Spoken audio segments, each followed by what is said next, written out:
So it's been a few days, and that's because tricky videos require a bit more effort than usual, and Epic won't respond to my emails. So today we're going to be talking about the best melees in Fortnite Save the World. I'm going to switch up the format a little bit, and by that I mean instead of talking about all of the best melee weapons in the game, I'm going to go ahead and point out all of the ones that we know to be good, all of the people that I talk to regularly, all of my experience in the game and everything, I've chatted with people playing the game, and give you guys some examples of some of the top tier melee weapons, because those I know for certain. It's kind of weird how my information on this subject is. Like, I know the best hardware and the best swords, the best, the absolute best of every single category, but there are so many melee weapons, To compare to my other videos, I did all of the ranged weapons by subtype. I made a separate video on all of these different subtypes, link to all of them in the description below, but melees, because they're usually just not that good, I'm going to be covering all of the melees in one video. And this is where the format takes another turn, and that's instead of me giving all the information, I want everybody in the comments below to point out their favorite melee weapons, whether it's mentioned here or not.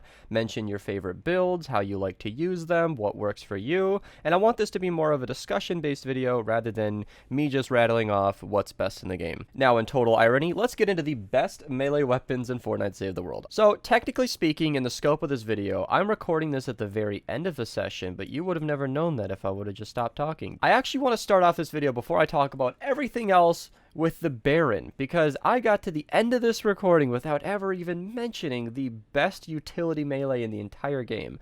The Baron is, if I'm not mistaken, a pretty normal, if not that great, slower swinging, high damage hardware weapon.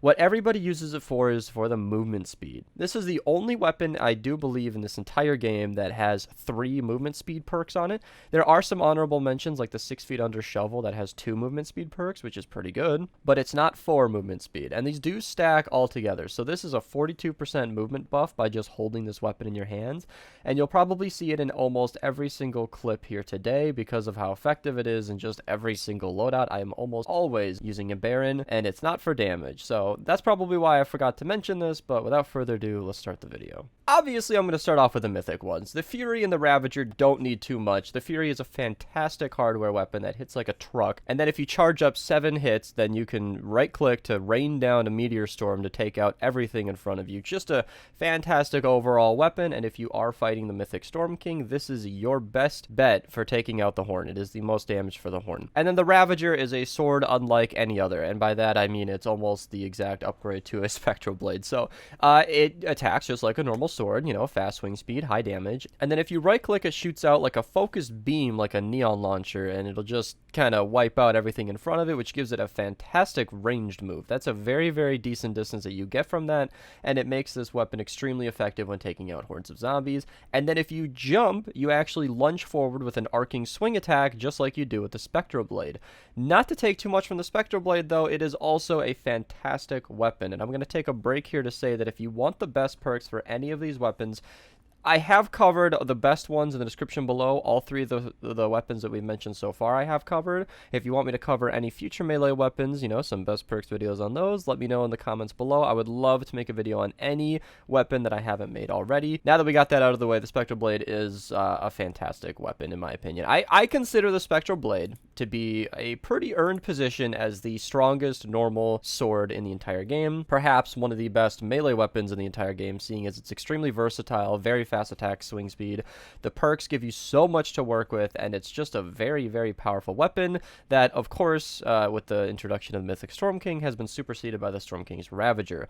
And I like to give it all that credit because if you don't have the Ravager, not everybody's beat the Storm King, and not everybody's beat it, 5 times to get all the different weapons. The Spectral Blade will do you extremely, extremely well. We used this for a long, long time, long before the Mythic weapons ever came to the game. One thing I never used before the Mythic Storm King was the Surround Pound, and this is where some of the drawbacks of the melee weapons start to show. Hardware weapons, including the Fury, are usually just slow. A lot of melee weapons are usually just slow, and it takes a little bit longer for them to do the amount of damage that an AR would do with basically every single bullet.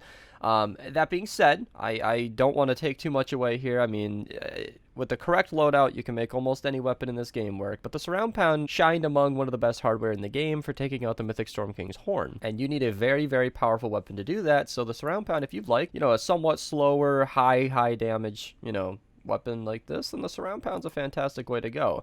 And that kind of falls into a group with a few others, like the Husk Warper is one that I never even really tried out.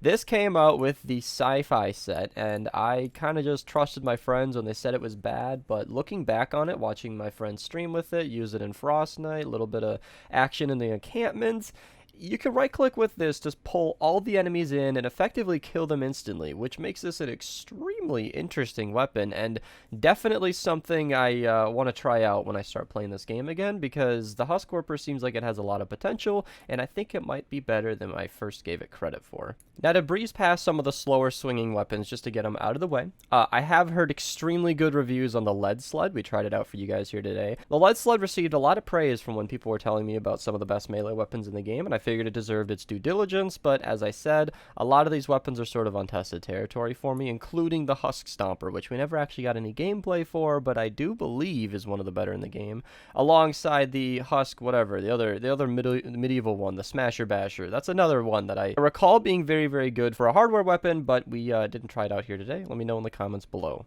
But something we did cover was the Walloper, and I don't actually believe that I have a single version of that schematic, but I got some decent gameplay from Bhnz here today. This is one of those weapons that will highlight the loadout that we're using. We did use my basis for the best ninja loadout in the game, link in the description below, but for a lot of these weapons, they have specific buffs and attributes. Later on, you'll see some of the scythes don't get quite the buff they could, because scythes actually have specific heroes that buff scythes more than normal.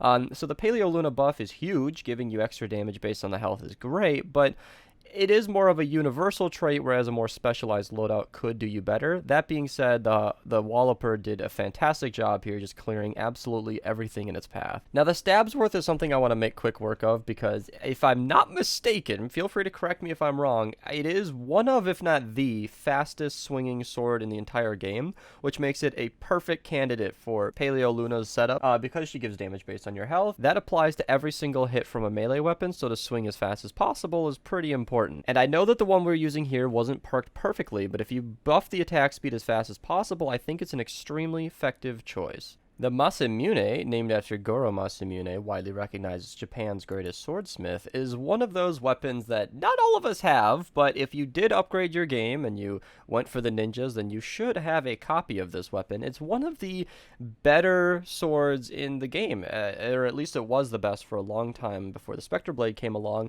I believe that today it does stand as a nice flaming sword with a decent attack speed, decent damage, and it's just a good overall weapon, and I would say one of probably the best weapon that you can get from purchasing the game. I know Nocturno fans are just writing in the comments as fast as they can, but I mean, that weapon is $100 more than the weapon we're talking about here, so you might want to chill a little bit. It's probably one of the two only good weapons that you actually get from the game, because the drum roll and the pistol and everything else that you get from purchasing the game drops off in the late game, whereas the Masamune actually remains as one of the better options of the entire game. And then I'm going to bring up the Vindertech Slicer here as one of those budget swords, meaning everybody probably has the Vindertech Slicer. It's not that good compared to everything you're seeing here today, but if you're looking to set up your first sword and you don't have anything else mentioned today, then the Vindertech Slicer might be a good way to go. It's a nice energy weapon that can get some pretty decent perks on it. I recommend giving it a shot if you haven't already. Now, I mentioned scythes earlier, and today we'll only actually be talking about two of them. Again, this is more in part due to a lack of testing than anything else. Again, I'm not a melee user myself. Typically, I only use a couple of the best melee weapons, but from people that I've talked to who are melee enthusiasts, only two have ever really been brought up seriously, and that's the Neon Scythe and the Steam Thrasher. Both of these are pretty simple weapons. The Steam Thrasher, its heavy attack is huge, so if you get spinning, it's a very, very good way to mow your lawn. And then the Neon Scythe is just sort of a, it's just the best basic scythe in the game. Really, really, really decent attack speed, lots of great perks on it. The Neon Scythe used to be better before the hero rework. Now you kind of have to make it work. Maybe I'm wrong about that, but if you use a lot of scythe buffs, then the Neon Scythe is probably your best bet if you enjoy using scythe. So the Sir Lancelot is one of 2 spears we'll be talking about today, and I'll cover the second one right after this, and its only main purpose is basically for pushing stuff around. I'm sure it does decent damage if you perk it up properly, but the only time I've ever seen this used in any like legitimate scenario, not just trying to use it, was it's very good for, I believe, pushing mini bosses around, if that's still even possible, and of course you can push around mist monsters and smashers. Smashers don't get affected by it quite as much, especially since recently they got buffed to be quote-unquote heavier. I don't know if that affected the Sir Lancelot, but you can tell that it pushes it around a little bit, but nothing too insane. And the other spear is something that I'm actually quite happy to talk about, and that's the Ear Splitter. The Ear Splitter is something I've used in most of our Storm King fights. We beat it about 100 times, and the Ear Splitter was used almost every single time, because when you right-click, you can slam it to the ground, channeling the damage and knocking back nearby enemies, and you can buff all of your teammates up to 4 times. Typically, especially in the Storm King scenario, you don't need to do that all 4 times, but if you right click, you can just buff all of your teammates' damage for a short time. And I thought that that was all that this weapon was good for, but when Bhnz was getting the gameplay for this, I found that it's actually an extremely effective weapon. You can see that it has a base 20% crit chance on this, which means you can run crit rating, crit damage, and crit half of your shots or more, and then just do a ton of really, really decent damage here, and it's kind of a good weapon to know about. So now we're going to talk about some of the more gimmicky weapons. Obviously, the stop sign and the cricket bat don't even need to be shown here today. They are 2 of, if not the best weapons in the entire game. If you haven't tried out the cricket bat or the stop sign, you are definitely missing out. I would highly recommend maxing out all of its perk and going out and trying that out in the real world, because that won't hurt at all. The Tree of Light is one of those event weapons that I kind of forgot about for a long time. It was only somewhat recently, actually, where somebody kind of pointed out that this is a really decent weapon. It has a really decent knockback, and it has a really decent damage. Big shocker. I'm sure you could have guessed that. So every 8th hit causes a stun around the character, and I do believe that affects multiple enemies, and it's one of those slower swinging, high damage melee weapons that isn't personally my playstyle. No matter how hard that weapon hits, unless in one-shots, of course, then it's not really gonna be worth it in my opinion, but it's something that's good to know, and if you do want to run around slapping stuff with a Christmas tree and you don't have the pickaxe, then this is definitely your best choice, because, I mean, it's a golden llama. Like, if that's not going to strike fear into the face of your enemies, then I don't know what will. And I think the most gimmicky, by far, is the Corsair plus Jack's Revenge. So on crit, this will increase your pistol headshot damage, and if I'm not mistaken, I can check it while the gameplay rolls here. The Jack's Revenge, on headshot eliminations, boosts the critical hit chance. So these 2 weapons are like bread and butter. The Corsair will buff the pistol headshot, and the pistol headshot will buff the Corsair. You can use these interchangeably. Obviously, if you throw on those 2 pirate heroes that actually buff your sword and pistol damage,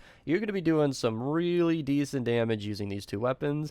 I don't know of anybody who does this regularly. If you're just looking to have some fun, then throw on these 2 weapons with like coconuts or something, or even rock and riff, so eat some of those wafers. You might have a really, really good time running this. It's kind of one of those fun loadouts. I don't know that this is exactly game changing. I don't know if it's extremely meta relevant, but you know, one buffs the other, and it's kind of a cool way to play, and it is actually a very decent sword on its own, even if you're not using the pistol. Obviously, a 6th perk is a dead perk if you're not using pistols, so you sort of have to use them to get the most out of each other, but nonetheless, both of these are actually great weapons. Even though this isn't exactly the pistol video, the Jack's Revenge is still a great choice, and the Corsair is as well. And I really do appreciate Epic adding stuff like this. I think it's fun. I don't like this specifically, because switching off between 2 weapons is a constant annoyance, but it is a really cool line of thought, and I'm glad that they went that direction with some weapons, because melees are some of the most diverse weapons in the entire game, and it's a really, really interesting area to check out if you've never played with them before.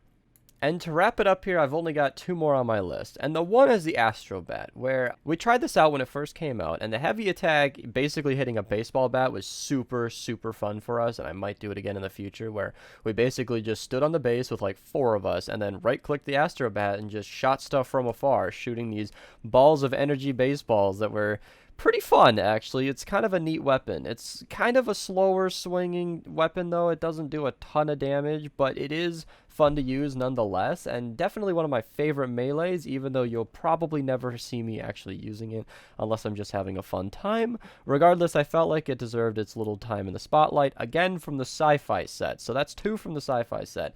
I think I've covered almost every single, if I can find it here, I think I've covered almost every single sci-fi weapon in all of my best weapon videos. The spear I don't know much about. If that's great, let me know, but I think I haven't made a sniper video yet, you know, wink nudge, but I do believe I've covered every other weapon in this set, because the sci-fi set is right next to the military set as some of the most powerful weapons they've ever added to the game in a set form. Obviously the mythic weapons are on top, but the military weapons were just literally game changing. Almost every single thing that came out of the military set was just better than before, and it was a very, very nice set to add to the game, and the sci-fi set never ceases to impress me with what they did here. But the last one to mention is the Guardian's Will, and that's only because it's kind of an interesting weapon with an interesting story. And the interesting story is basically that it used to be bugged, where if you crafted this up, you would get, like, way more of the wrong material back. So I think if you recycled it at tier 4, you got, like, tier 5 materials and stuff, so it was a really inefficient way to just convert. It was kind of interesting. I don't know. Something to know. A little bit of trivia on a bugged weapon. Oh god, Epic, don't ban me. I'm sorry. You patched it already. And the other thing is that if you right-click this weapon, you can actually lunge pretty far, and I think that was used for a long time to get you up and out of hills, but I think the Fury does that better. I'm not entirely sure about that, but the Guardian's Will was basically, that's why mine's a 91. I only ever used it to get out of, like, a hole when I got stuck, but something worth knowing if you wanted a little bit of utility. Now, of course, if I didn't mention anything here today, let me know in the comments below. We don't know every single melee weapon in the game, my friends and I. I do know all of the best ones, like I said, but there are so many different weapons that are basically just untapped territory for us, so if I missed anything, let me know. Thank you guys so much for watching. Look forward to the next video. Let me know what you want to see next, snipers, or I think snipers are actually it, so I should probably make that video soon enough. Thank you guys so much for watching, and have a nice day.